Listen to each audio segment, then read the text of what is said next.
Aleluias, amém? Eu vou dizer uma coisa para você. Eu já contei isso aqui. Pelos anos que eu ministrei no presídio, nos presídios da região, eu não lembro quando eu vi um pai na fila para ver o filho preso. 5 da manhã estavam as mães lá na fila. E aí você chegava lá e falava: o que foi? Não, meu filho, ele matou 17, mas foi sem querer. Eu acredito no meu filho. Porque o amor de mãe é algo impressionante. Por isso que a Bíblia diz assim: pode uma mãe esquecer. Porque se ela dissesse pode um pai, ficava fácil. Não, então tá fácil. Porque o pai até, guardadas as exceções, o pai até pode vacilar um pouquinho talvez, mas a mãe é impressionante, né? Existe até o tal do instinto materno. Eu acho que esse instinto materno é um instinto de Deus. É um instinto de Deus. Deus tem um instinto materno. Então pode ter certeza disso, querido. Ainda que o vento, como diz a canção, o vento pode soprar e o céu se escurecer, mas minha fé permanece. Porque a minha fé não sente, a minha fé sabe. Eu sei. Essa noite, me dá de presente a tua atenção. Eu queria falar um pouquinho sobre identidade. Sobre uma nova identidade. Esses dias eu estava lendo as escrituras e algumas coisas, algumas vírgulas nos impressionam, que a gente passa assim, né? E aí tu para numa vírgula e fala: uau, que pausa. Essa pausa é de Deus. A Bíblia, queridos, a Bíblia fala todo o tempo todo, diga amém. É que às vezes nós ficamos insensíveis e nos afastamos do primeiro amor. Mas a Bíblia fala o tempo todo. A Bíblia é repleta de voz de Deus, né? Tem até a história daquele irmãozinho que estava lendo a Bíblia lá em Números, lendo a genealogia lá, né? Fulano gerou ciclano, ciclano, fulano, ciclano, fulano. Só nome difícil, né? Quem aqui lendo, que já leu a Bíblia, pulou na hora de ler esses nomes? Levanta a mão. Confessa o pecado. Confessa, irmão. Amém. Só eu já pulei. Na hora que eu chego, fulano gerou ciclano, eu vou lá no último e eu quero saber quem é o último dessa história. Quem sobrou dessa família? Eu, irmãozinho, estava lendo, né? Fulano gerou ciclano, fulano gerou ciclano, fulano gerou ciclano. Ele começou a chorar. Fulano gerou fulano. Eu falei: que isso, irmão? O que houve? Na hora que Deus falando comigo. Como é que Deus fala na genealogia, cara? Ali não dá para falar. Ele: não, Deus está falando, olha que família grande que Deus me deu, cara, olha aqui, cara. Deus fala o tempo todo. Quando a gente está com o coração sensível, Deus fala. Agora, quando a gente está com o coração de pedra, pode vir um anjo. Aí Deus tem que mandar uma mula para a gente ouvir, igual o Balaão. Talvez eu sou uma mula hoje aqui. Me dá atenção. Queridos, Deus é um Deus de identidade. Deus é um Deus de nome. Deus é um Deus de chances. Eu não acredito num Deus que não seja um Deus de chances. Um Deus que chega em Êxodo 34, chama Moisés: Moisés, sobe no monte aqui. O que foi, Senhor? Sobe aqui. Lembra as tábuas que eu te dei, as primeiras? Lembro. Tu quebrou uma aliança comigo, mas sobe aqui que eu quero te dar tábuas novas. Deus é um Deus de chance. O tempo inteiro ele chama Pedro na praia: Pedro, tu me negou 3 vezes, Pedro, mas vem cá, tu me amas, Pedro. Tu me amas, Pedro. E ele restaura Pedro. Deus é um Deus de chances. Deus é um Deus de folha nova. Deus é um Deus de esperança. Deus é um Deus de nova vida. Eu acredito que Deus é o Deus de segundas, terceiras e quartas chances, porque é na proporção do nosso arrependimento, da nossa entrega, de como a gente se achega. Abra comigo em João capítulo 1, Evangelho de João.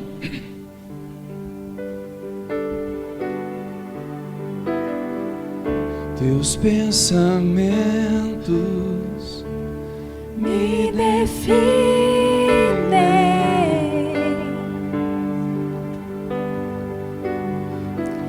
És a minha realidade. Feche os olhos um pouquinho, se você achou És já. a minha realidade.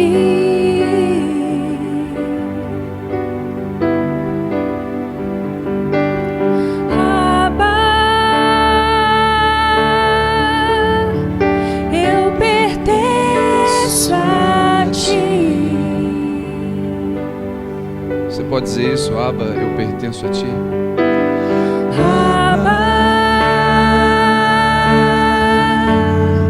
Eu pertenço a ti. És tudo para mim. És a minha realidade. És a minha realidade. Vamos lá. Vamos ler. Senão a gente não lê hoje. João 1:19 diz assim: e este é o testemunho de João, quando os judeus mandaram de Jerusalém sacerdotes e levitas para que lhe perguntassem: quem és tu? E confessou e não negou: não sou o Cristo. E perguntaram-lhe: então és tu Elias? E ele disse: não sou. És tu profeta? E respondeu: não.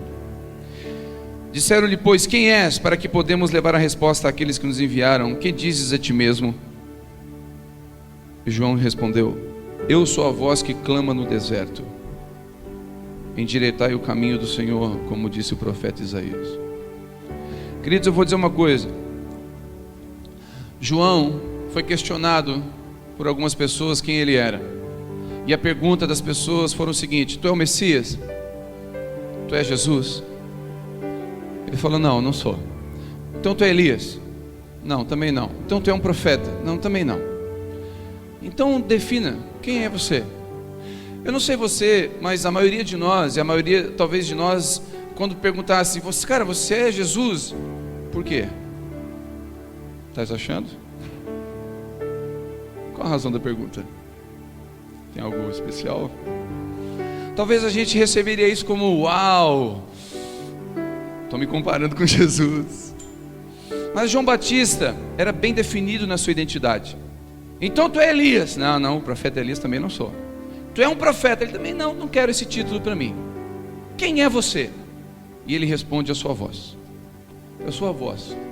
Que voz? A voz que foi profetizada em Isaías. Eu sou a voz que clama no deserto: endireitai o caminho do Senhor. Eu sei quem eu sou. Primeira coisa que eu aprendo aqui com João Batista é que João não tentou ser outra pessoa, ele não aceitou outra identidade. Ele sabia quem ele era uma voz, não um eco. Eco é aquilo que é reproduzido de uma voz. Querido, eu vou dizer uma coisa para você: você não é sombra de ninguém, você não é eco de ninguém. Só tem uma digital no mundo igual a sua, é você. Você não é sombra, você é voz. João Batista sabia que era uma voz, então ele falou: eu sou a voz. Eu também não sou a grande voz e nem a pequena voz, eu sou a voz. Eu também não sou um grande profeta nem um pequeno, eu sou a voz. A minha identidade, eu sei quem eu sou. Poderiam tirar João Batista desse lugar, mas ele falou: eu sei quem eu sou. Existe uma profecia sobre mim. Isaías disse que eu seria a voz, e eu sou a voz. Eco é algo que vem após, é uma imitação de algo, não é verdadeiro. Ser voz é saber quem é. Jesus foi colocado à prova quanto à sua identidade. Queridos, a primeira coisa que o diabo fez quando a voz veio sobre Jesus, Jesus foi batizado. E quando ele foi batizado, veio uma voz do céu dizendo: este é o meu filho amado, ao qual eu me alegro. Ponto. Jesus falou: esse eu sou. Eu sou o filho de Jesus, o filho de Deus. Eu sou o filho amado de Deus. E aí o Espírito Santo pega Jesus pela mão e leva para o deserto. Primeira coisa, se eu abrir um parênteses aqui: quem leva você para o deserto pela mão não é o diabo. O diabo leva você para os palácios. Se você vê na tentação de Jesus, a Bíblia fala que Satanás levou Jesus num lugar alto, nos palácios. Não confunda. Quem levou Jesus para o deserto foi o Espírito Santo. Obrigado pelo amém. Diga: o deserto é de Deus. Dá um sorriso para mim, irmão. Você ficou tão sério. E aí ele levou para o deserto. Chegou no deserto, Satanás chega. Vem cá, ô Jesus, se tu é o filho mesmo, transforma a pedra em pão. A primeira coisa que o diabo tentou roubar de Jesus foi a identidade de que ele era filho. Deixa eu dizer uma coisa para você. O diabo, se ele tirar a sua identidade, ele tira a sua força, ele tira seu propósito, ele tira seu destino, ele tira o teu chamado. Quando o diabo tira a nossa identidade, a gente não sabe quem a gente é, a gente não sabe nem para onde vai. Querido, sem identidade você não pega um ônibus e muda de estado. Sem identidade você não pode se mover. Sem identidade você é um indigente. Sem identidade, se você estiver na rua, dependendo do horário, você vai preso. Sem identidade você não é nada. A identidade, quando uma criança nasce, a primeira coisa é a certidão de nascimento. Aquilo ali é a primeira identidade dela. Pai, mãe, meus pais, eu sou filho destes. Este sou eu. Por isso que o diabo está tentando destruir família e tirar da identidade pai e mãe. Porque quando tira da identidade pai e mãe, você tira estrutura. Queridos, até para casar tem que ter estrutura. A Bíblia diz: deixará o homem pai e mãe. Não é deixará um homem mãe e mãe, é deixará o homem pai e mãe. Ou seja, deixará o homem uma estrutura familiar, e aí ele vai montar outra estrutura familiar. Estão entendendo isso? E deixará o homem, só um parênteses aqui para os solteiros. Deixará o homem, não é o moleque. Eu estava conversando com os irmãos esse final de semana. Eu falei: eu não acredito. Eu falei que o homem que vai casar com a minha filha tem que ter 3 siglas. O homem que vai tentar, aliás, né, casar com as minhas filhas. O candidato a guilhotina. Ele tem que ter 3 siglas: THT. Eu criei, inventei. T, tem que estar trabalhando. O que tu faz? Eu jogo Pokémon Go, Pokémon. Então vem cá o Pokémon, ó. Pokémon, vai achar um Pokémon lá na curva. Tem um lá na esquina lá.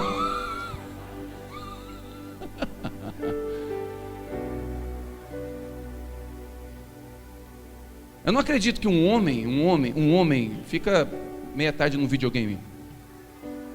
Desculpa aí, se bateu em você, pega que é de graça.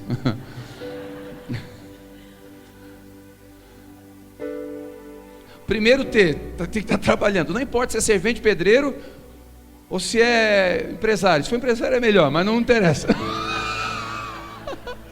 Estou brincando. Tem que estar trabalhando. O segundo é o H. H é o seguinte: tem que honrar os seus pais. Eu vou conversar com os pais do indivíduo. Meu filho, olha, não é fácil não. Filho, é? Vem cá, Santo. Honrar. O H é de honrar os seus pais. E terceiro, o T é: ele tem que temer a Deus acima de me temer. E se ele temer a Deus, ele não vai ter medo de mim e de ninguém. Um homem que teme a Deus não tem medo dos homens. Então ele é o THT. Os pais e mães de meninas aí, pode pegar que eu deixo. Pode copiar. E lógico que tem os 18 testes que eu vou fazer, né? Eu tenho alguns testes. Um deles é botar uma distância de 30 metros com uma maçã na cabeça. Eu vou pegar um fuzil, fendar os meus olhos, vou girar e atirar, tentar acertar a maçã. Se ele quiser fazer o teste, ele é um candidato. É o primeiro teste, tem mais 17 depois.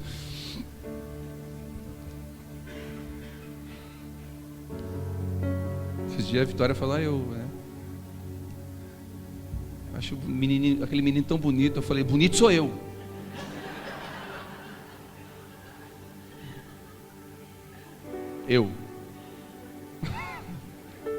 Até feio ele é.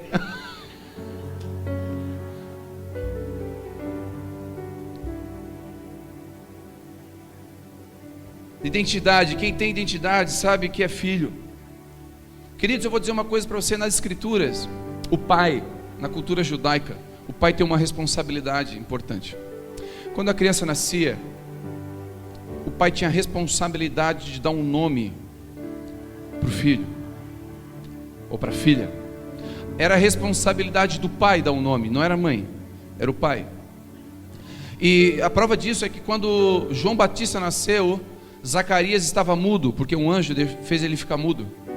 E aí ele estava mudo, e todo mundo, deu o 8º dia, tinha que circuncidar a criança, vamos circuncidar o menino. E qual é o nome do menino? No dia da circuncisão, era o dia que dava o nome. Circuncisão é um corte no órgão genital masculino, feito na cultura judaica, é uma marca para mostrar que ele era circuncidado, né? Fazia parte do povo de Israel, filho de Abraão. E aí o menino nascia, era circuncidado, e na hora da circuncisão o pai dizia: o nome dele é tal. E aí João Batista nasceu, chegou o 8º dia, Zacarias mudo. Tá, vamos botar o nome de Zacarias então. Ele não podia falar porque ele estava mudo, o anjo deixou ele mudo. Aí ele pegou uma tábua, me dá uma tabuinha e um pedaço de pedra, eu vou escrever o nome dele. Aí Zacarias escreve: o nome do menino é João. Quando ele bota o nome do menino é João, a Bíblia fala que ele voltou a falar. Olha que interessante. O pai tinha essa autoridade de abençoar o filho com o nome. Quando Benjamim nasceu, o nome que a mãe deu, Raquel, porque a Raquel sofreu no parto, e ela morreu no parto, e antes de morrer ela disse: o nome desse menino é o filho da minha dor, o nome dele é Benoni, é filho da minha dor. Ele estava com dor e ela morreu. E aí o pai chegou e falou: o que ela falou? Ela disse que o nome dele é Benoni, filho da minha dor. O pai disse: não, o nome desse menino é Benjamim, filho da minha destra. Ou seja, o pai tem esse poder de liberar decretos sobre os filhos. Os pais têm esse poder de liberar decretos sobre os filhos, de liberar identidade sobre os filhos. Muitos de nós recebemos nomes, rótulos malditos sobre nós. Pessoas que exercem autoridade sobre nós deram nomes humilhantes, vergonhosos. Você é igual ao seu pai, você não presta. Você é igual a sua mãe, você nunca vai dar nado. Casamento é igual a isso aqui, ó, casa para ver. E a gente recebeu um monte de veredito, um monte de identidade. Você é burro. E aí eu encontro pessoas, querido, no pastoreio, o que eu mais encontro é pessoas com potencial que não sai. Elas têm potencial, mas não vão, porque ela recebeu um veredito, ela recebeu uma identidade e ela acreditou naquela identidade. E ela está carregando aquela identidade a vida toda. Aí eu tenho que sentar e falar: querido, não, isso não foi, mas quem falou foi alguém importante para mim, eu sei, mas essa pessoa não teve sabedoria. Eu vou dizer o que Deus pensa sobre ti, olha o que Ele diz sobre ti. E aí eu começo a liberar palavras que Deus disse sobre ela, e aí ela começa a mudar o foco, mudar os olhos. E eu já vi pessoas mudar de vida, só descobrindo quem ela é, só descobrindo que ela é amada, só descobrindo que nada mais, nada menos que Deus mandou tudo que Ele tinha do céu pela vida dela. Só descobrindo que entre milhares e milhares e milhares ela nasceu. Só descobrindo que o diabo tentou matar e ela está aqui. Descobrindo identidade. Na Bíblia todo nome tinha um propósito. Todo nome tinha um propósito. Queridos, presta atenção. Um período de quase 400 anos, Deus não fala entre o Antigo e o Novo Testamento, entre João Batista nascer e entre o Antigo Testamento, Malaquias. Existe um período de 400 anos, mais ou menos, é o que dizem os teólogos. Olha que interessante. Passa 400 anos, Deus fala com um homem chamado Zacarias. Você sabe o que significa o nome Zacarias? Deus lembrou. 400 anos depois, Deus lembrou. E o nome do cara é Zacarias. Ou seja, quando o Zacarias nasceu, o pai dele botou o nome de Zacarias, sem querer ou querendo. O pai dele estava dando um propósito para Zacarias. Estava dizendo: Zacarias, Deus vai falar com você. Faz 400 anos que Deus não fala. Você Lugo, neném, Zacariazinho, Deus vai falar contigo, Zacariazinho. O pai com o neném no colo, Zacarias. Cada vez que ele dizia Zacarias, ele dizia, Deus lembrou. Cada vez que ele dizia, pegava no colo e dizia Zacarias, ele dizia, Deus lembrou. Zacarias, não faz isso. Deus lembrou, não faz isso. Zacarias tira a mão do vidro. O Zacarias, toda vez que citava um nome, lembrava, Deus lembrou. E aí Zacarias cresceu ouvindo, Deus lembrou. E aí um anjo fala com Zacarias quando ele entra no templo, e ele talvez lembra, meu nome é Deus lembrou. E Deus lembrou do povo de Israel, voltou a falar com a gente. Como estão entendendo? Emanuel, a Bíblia fala que quando Jesus, Maria ficou grávida, Deus falou, o nome do menino será Emanuel. Emanuel significa Deus conosco. É o Deus que se encarna na terra, é o Deus que vem habitar em nós, é o Deus que vem aqui entre nós e anda no nosso meio, e começa a andar no meio dos pecadores, e multiplica pão, e levanta Lázaro, e cura, e ressuscita o filho da viúva, e o Deus entre nós começa a andar. Emanuel, e o nome dele será Emanuel.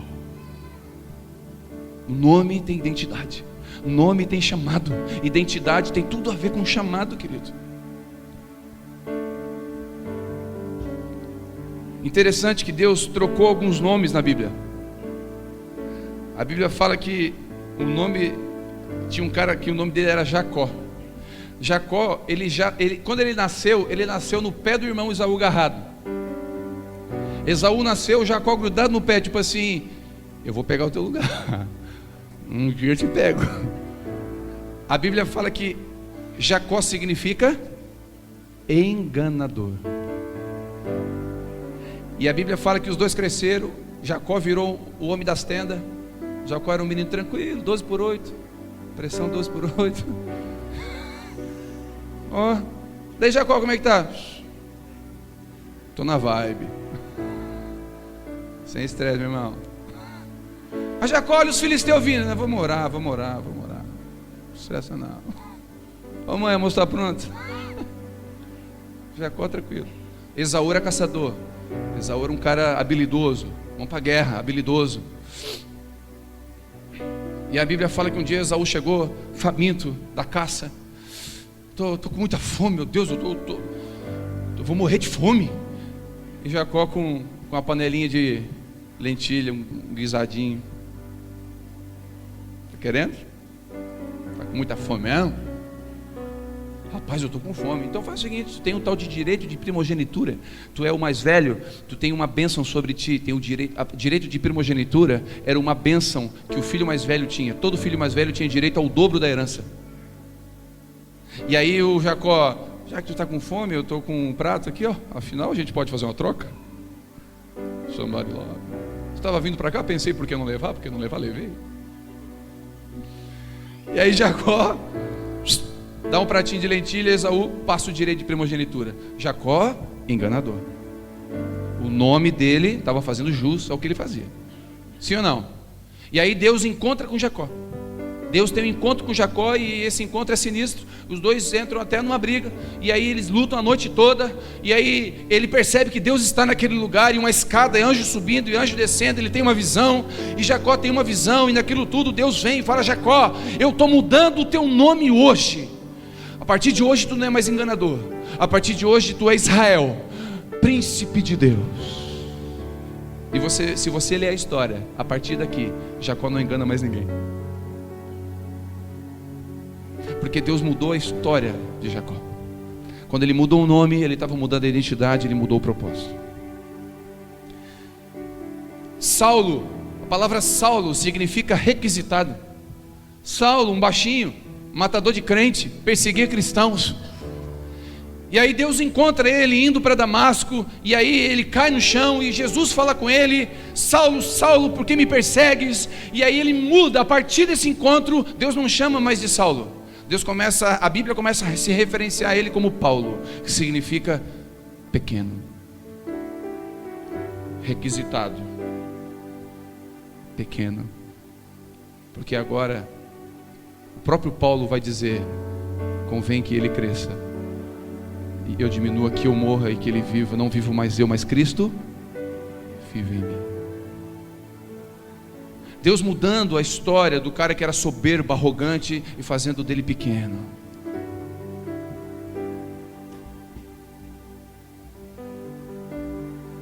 Abrão, a palavra Abrão significa pai.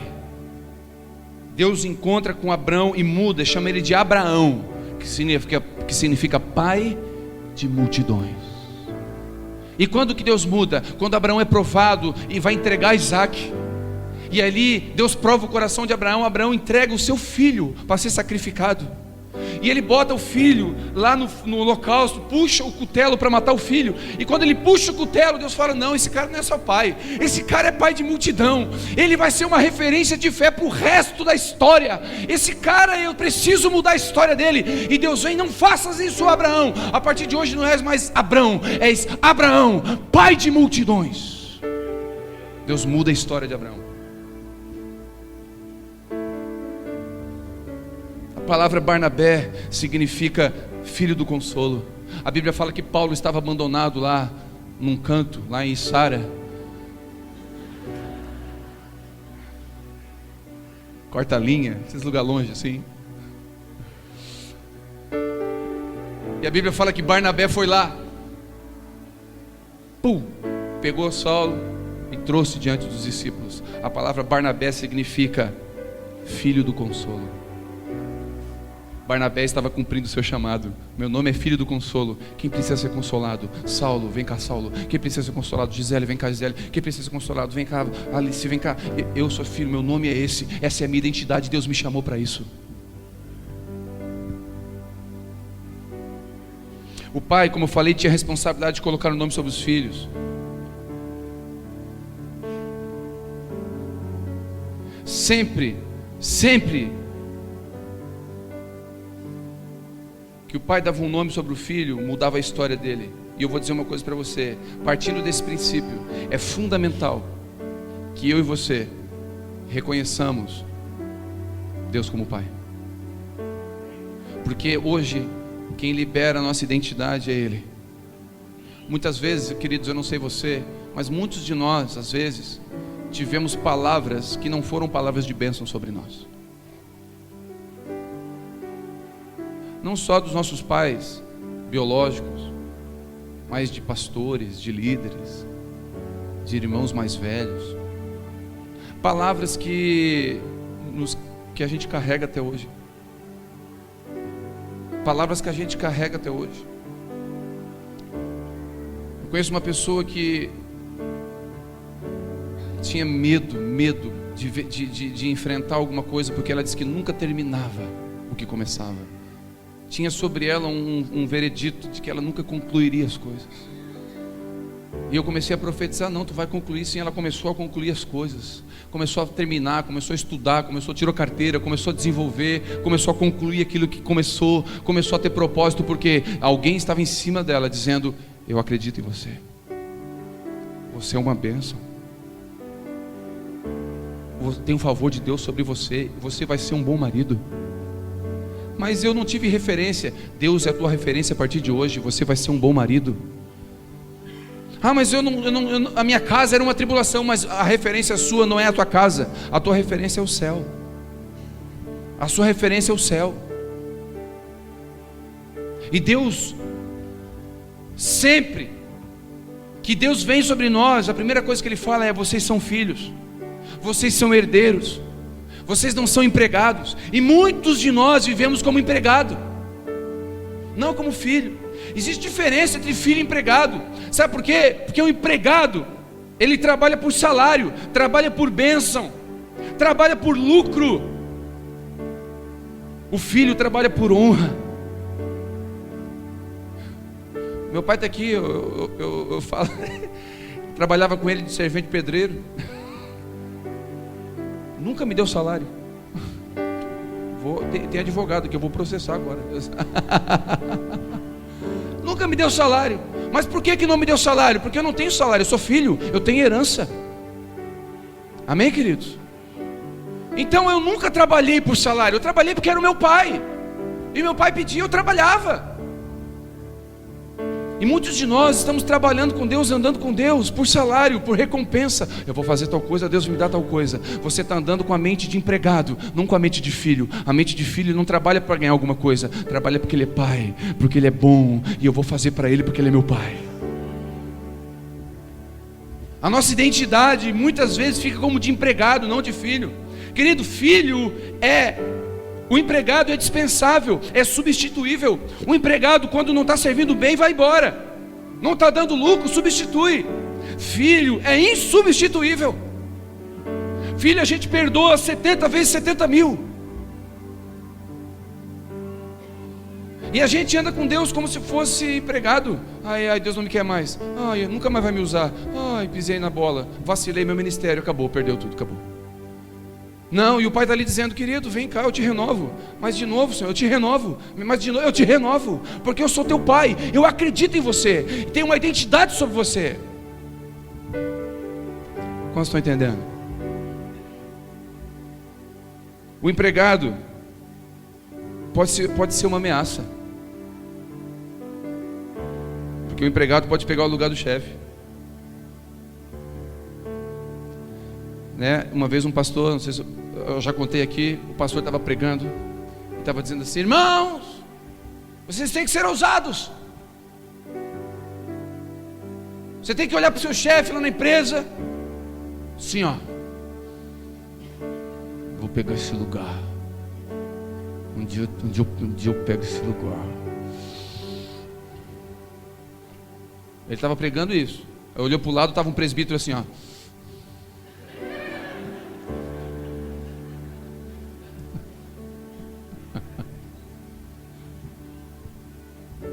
Queridos, você não tem que pegar lugar nenhum, você já tem o seu lugar.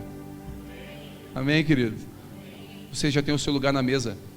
Você pode ver, toda a família, pode ter 15, 17 na família, tem lugar para todo mundo. Puxa um banco, puxa uma cadeira, puxa uma lata, senta todo mundo na mesa. Aumenta a mesa, emenda, mete uma tábua a mais e todo mundo come, sim ou não? Sempre tem lugar na mesa para os filhos.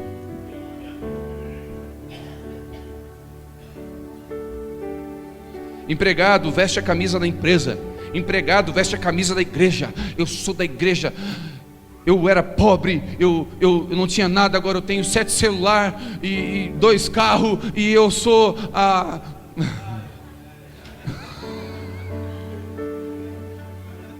Me contive. Eu vou fazer da papai. Eu era de Sara.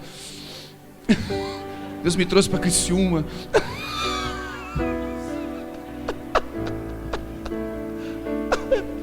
Eu sou Abba Pai.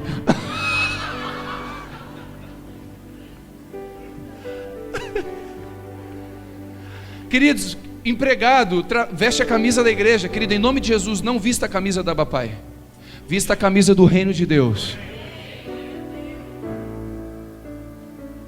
Não faça propaganda da Abba Pai, faça propaganda do Jesus que está mudando a tua vida.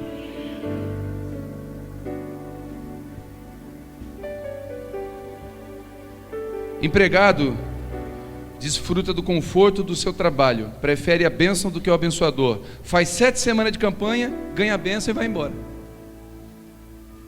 É ou não é? Você trabalha 7 anos, vai para a rua, pega o fundo de garantia e vaza.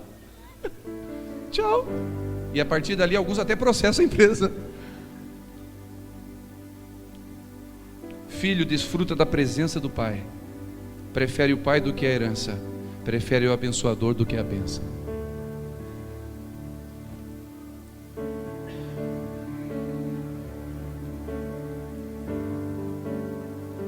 Gálatas 4, 6, 7 diz: porque sois filhos, Deus enviou aos vossos corações o espírito de filho que clama: Abba, Pai. Assim já não és mais empregado, mas servo, mais filho. E se és filho, também és herdeiro.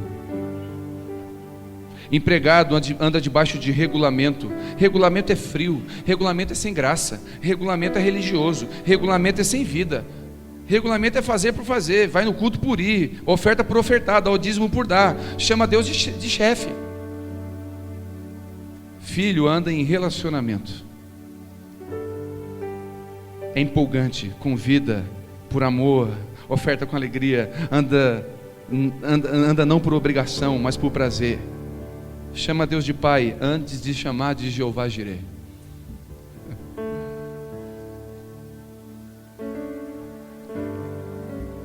Romanos 8,15, porque não recebeste um espírito de escravidão, outra vez, para andares com medo, mas recebeste um espírito de adoção de filhos, pela qual clamamos, Abba, Pai.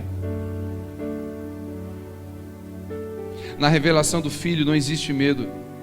Depois de Jesus ser tentado no deserto, o Pai afirmou que Ele era o Filho amado, os anjos vieram e o serviram. Queridos, eu vou dizer uma coisa para você: se você permanecer na identidade que Deus te deu, os anjos vão te servir. Daniel tinha identidade, ele foi parar na cova de leões, mas os anjos protegeram Daniel. Se você permanecer no teu chamado, e eu quero profetizar sobre você hoje, eu quero profetizar que essa noite cadeias vão cair na tua vida, palavras malditas, rótulos que foram colocados sobre você, sobre o seu coração, palavras que colocaram sobre você dizendo que você não ia conseguir. Eu quero profetizar uma coisa: você vai alcançar lugares que você nunca sonhou, porque não sou eu que vou fazer, é o Senhor. Eu quero profetizar sobre você. Eu quero dizer que em nome de Jesus o Senhor pode mudar a tua identidade enganadora e vai te chamar de Israel a partir de hoje.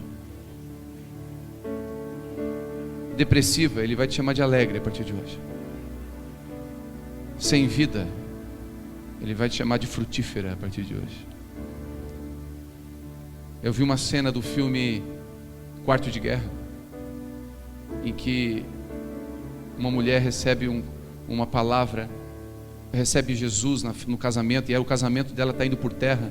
O diabo está tentando tirar o marido dela, e ela começa a orar contra Satanás na casa dela. E ela fala: Satanás, essa casa está sob nova direção, vaza daqui, quem manda aqui agora é Jesus. E ela começa a orar, e no final ela vai lá na rua e fala assim: ó, e eu não quero mais tu aqui, e o meu marido tu não vai roubar. E ela começa a profetizar, e depois ela volta e fala assim: e tem mais uma, a minha alegria tu também não rouba, porque a minha alegria não vem do meu marido, a minha alegria não vem do meu dinheiro, a minha alegria não vem dos meus filhos, a minha alegria vem do Senhor. Alguém que tem identidade não perde a alegria da vida porque o marido quis roubar, ou porque a esposa quis roubar. Porque Paulo e Silas tinham tudo para não cantar, mas eles tinham identidade.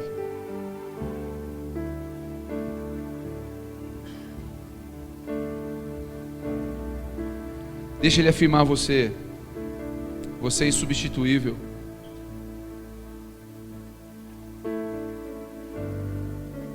Nós somos herdeiros, somos embaixadores, somos vitoriosos sobre o pecado. Eu quero profetizar: você pode vencer o pecado, querido. Escuta, você pode vencer o pecado. Ele te deu poder para isso. Somos vitoriosos sobre o pecado, sobre o medo, as dores. Escuta, quando você sabe que você é filho, você sabe que as dores são permissão de Deus. Eu já contei aqui, com 2 meses mais ou menos, a Isabela estava chorando no berço, a Vivi estava no banho e eu desesperado. E eu torcendo para a Vivi terminar o banho rápido, ela chorando. 2 meses, 2 meses o que é? 2 meses é cólica, né? Pelo menos é a única coisa que eu sei. E aí eu me ajoelhei do lado do berço, porque ela estava chorando demais, eu não dava conta, peguei no colo, não deu conta, botei no berço de novo. Falei: meu Deus. Comecei a orar: Deus, tira essa cólica, tira essa cólica, tira essa cólica, em nome de Jesus. Deus, tira essa cólica, arranca essa cólica do inferno, manda para o inferno essa cólica. Cólica do... E aí o Espírito Santo falou comigo: eu não posso tirar a dor dela. Mas como tira essa dor dela, Senhor? Tira a dor dela. Pô, eu estou te pedindo, eu não posso. Porque, Senhor, eu estou em pecado, tira a dor dela. E estou pedindo em nome de Jesus. A minha filha não tem culpa nenhuma, me castiga ela não. Qual o problema? Aí Deus falou: eu não posso tirar a dor dela porque ela está com dor de fome. Fazer uma pergunta: quem criou a dor de fome na criança? Foi Deus. Porque Ele sabe que a criança ia precisar comer, e a única forma dela comer é chorando. Então tem dores que faz a gente chorar, mas faz a gente se alimentar. Tem dores que faz a gente ir para o quarto e não sair uma palavra, só chorar. E aí você pensa: meu Deus, eu estou desesperado. E Ele fala: não, tu está comendo. Porque essa dor fez você vir aqui para o quarto falar comigo. E agora? E agora é o que eu queria. Você está no quarto comigo. Agora eu vou mudar a tua história. Porque se eu não botasse essa dor em você, você estaria vivendo do jeito que você queria. E muitos de nós aqui encontramos Jesus pela dor. E muitos de nós aqui, estava tudo direitinho, a casa começou a cair, a gente voltou para Jesus. Sabe por quê? São dores que Deus coloca. Sabe por quê? Porque Ele é Pai.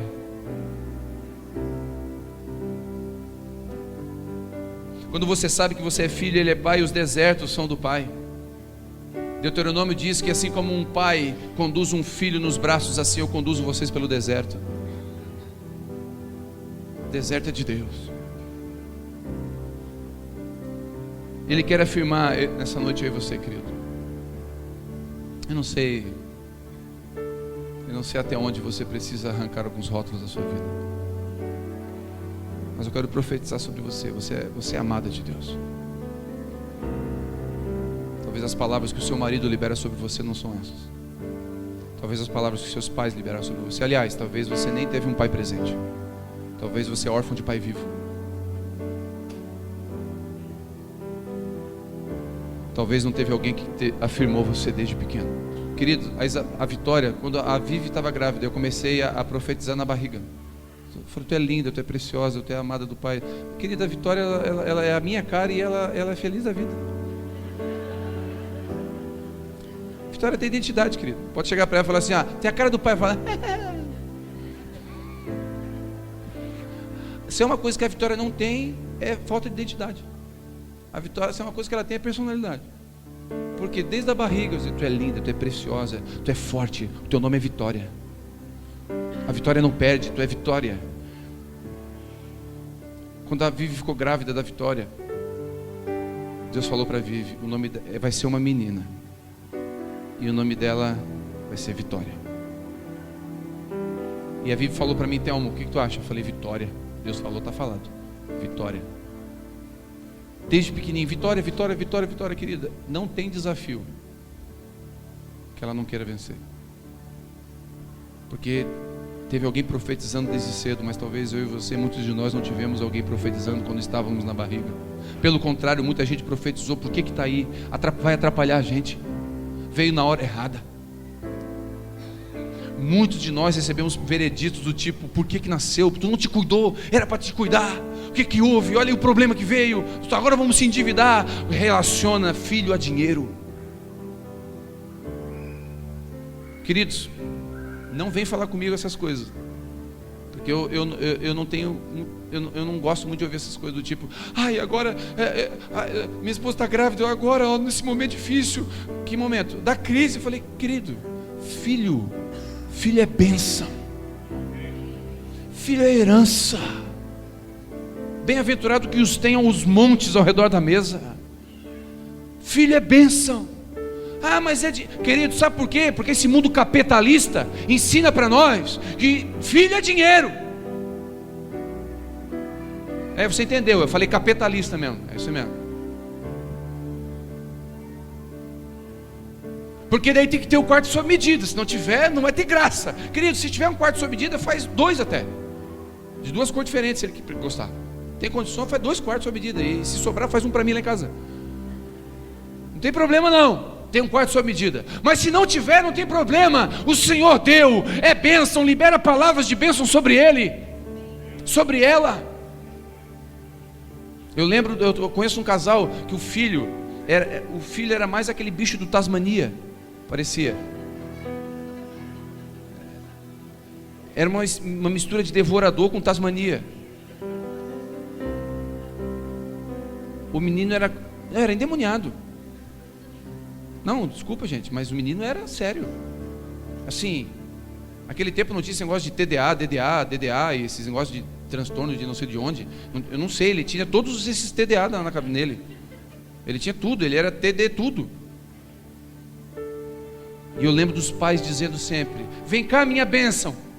Ó, minha bênção lá, quebrou o carro. A minha bênção jogou pedra, a minha bênção bateu no menino, vem cá, a minha bênção. Rapaz, o menino é uma bênção. O menino é uma bênção. Eu queria ter ele como genro. O menino é uma bênção. Tá grande, já está com 19, 20 anos. O menino é uma bênção. E eu lembro até hoje, o pai dizia, minha bênção. Eu dizia, santo.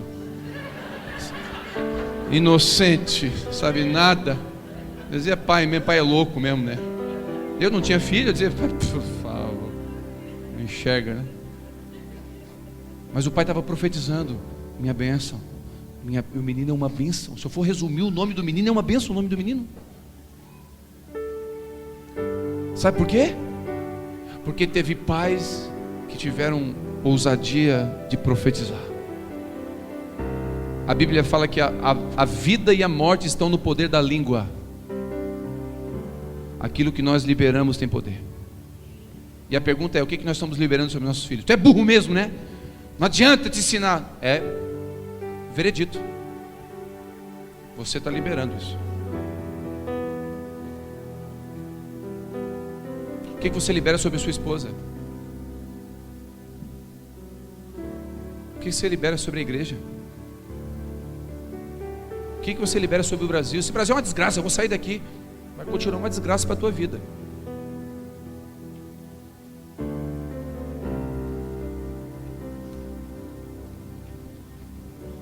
Queridos, eu quero profetizar essa noite que o Senhor quer mudar vereditos aqui. Amém? Fica de pé em nome de Jesus.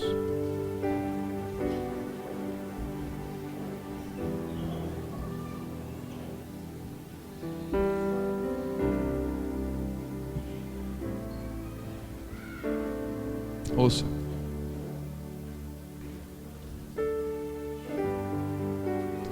Ouça. Eu ouvi um testemunho hoje. Eu estava lá em Minas Gerais. Eu cheguei hoje à tarde, lá ministrando lá com os irmãos, uma cidade do interior de Minas. E eu estava voltando, a conexão foi grande, eu fiquei lá vendo. Aí eu peguei, fui ver uns vídeos, alguma coisa, li, vi vídeo, fiz tudo. Tinha 6 horas de conexão. E aí eu vi um vídeo interessante. Talvez você até já viu. O pastor contando que ele chegou de viagem e um menino da igreja, desde os 5 anos de idade, tinha leucemia. E quando ele chegou no aeroporto, recebeu a notícia que ele já tinha 11 anos de idade. Faziam 6 anos que a igreja estava orando. E o menino morreu. 6 anos. 6 anos orando. Milhares de pessoas orando, igrejas orando. E o menino morreu. E ele nem foi para casa, ele pegou o carro e foi direto para o velório, porque ele estava sendo velado. E no caminho ele falou: Deus, o que eu falo? Eu sou pastor, eu vou dar uma palavra. O que eu falo? A oração tem poder? Deus é bom? O que eu digo? E ele no caminho para o velório recebeu uma ligação. Um pai pulando de alegria, gritando de alegria. O filho do cara, que estava, a esposa dele estava com gravidez de risco e nasceu o neném perfeito. E o cara ligando para o pastor: pastor, Deus é bom, meu filho nasceu perfeito, Deus é bom, Deus é bom. E ele com um veredito aqui, que Deus é bom, e outro veredito aqui: cadê Deus? Uma casa de alegria e outra casa de luto. E ele ficou pensando: meu Deus, tu é bom ou tu não é bom? E o que eu vou dizer? Sabe qual foi a conclusão que ele chegou? A conclusão que ele chegou é que nós atribuímos bondade a Deus quando as coisas dão certo para nós, e atribuímos maldade a Deus quando as coisas não dão certo para nós. Porque um estava dizendo que Deus é bom porque deu certo, os outros talvez estavam questionando Deus porque deu errado. A questão é: Deus não muda. E se você acredita na soberania de Deus e que Ele é seu Pai, Ele tem poder de conduzir as coisas. Então Ele sabe o que está fazendo, seja na alegria ou no luto. O que eu quero dizer para você é o seguinte: não importa o que você está vivendo hoje, não interessa, Ele pode mudar o veredito. Não estou dizendo que coisas ruins não podem acontecer. Não estou dizendo, por isso que eu digo, talvez você recebeu palavras de maldição e talvez você não tenha nem o nome do seu pai na sua identidade.